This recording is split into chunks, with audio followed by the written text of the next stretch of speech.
दूसरा घर का निर्माण करा था। एक घर था कुंभ, फिर इस कुंभ घर में आग लगी थी, तब दूसरा घर बना था मकर। फिर मकर घर में भगवान सूर्य नारायण आए, उनका आदर हुआ, तब जाकर ये मकर संक्रांति हुई। कोई ऐसी हो गई क्या मकर संक्रांति? मकर संक्रांति का मतलब क्या है? क्यों कहते हैं कि ये 13-14 चीजें आप लोग बांटते हो ना, तो किसको बांटते हो? तुमसे छोटी उम्र वालों को बांटोगे? सास क्या बहू को देगी समान? सास बहू को देती है क्या समान? नहीं। बहू किसको देती है? सास को। बहू किसको देती है? जेठानी को। बहू समान किसको देती है? ननंद को। बहू समान किसको देती है? कोई मोहल्ले में कोई बड़ी उम्र की कोई बहुएं हो, बड़ी उम्र के जो लोग हों, सौभाग्यवती नारी हो, उसको ये 13-14 चीजें दी जाती है।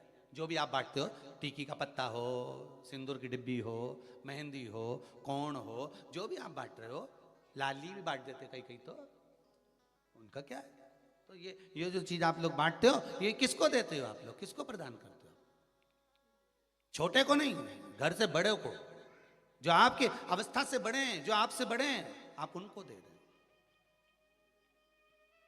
क्यों देते हैं बड़ों को? ये यहां आदर का भाव दिखाया गया, यहां आदर दिखाया गया कि यहां कुंभ में शनि महाराज अपने घर में रह रहे थे, सूर्य नारायण भगवान का आगमन हुआ, आज बेटे से मिलने का भाव जागृत हुआ और कुंभ में प्रवेश कर गए।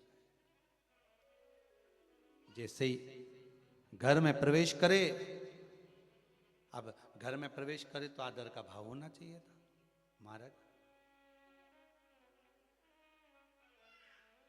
आदर का भाव प्रकट होना चाहिए था।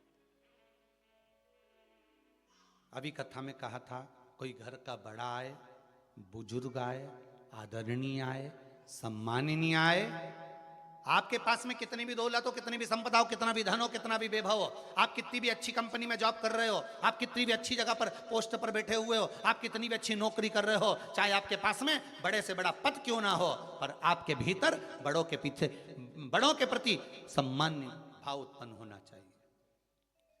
सम्मान का भाव, एक आदर का भाव। आज सम्मान का भाव प्रकट करिए, आदर का भाव प्रकट करिए।